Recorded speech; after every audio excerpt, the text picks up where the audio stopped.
We are at Shawonjo for Yorùba Nation Awareness Campaign. Ṣọ̀kan Yorùbá ló jẹ wá lógún.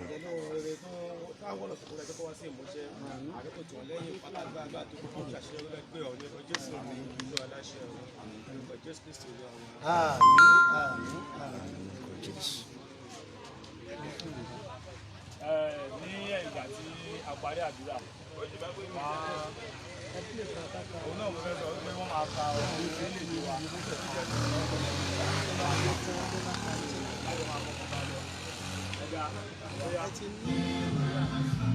Yewa fún ilẹ̀ èdè wa, ká gbéga, ká gbéga, ká gbéga fàyè wí ìgbà.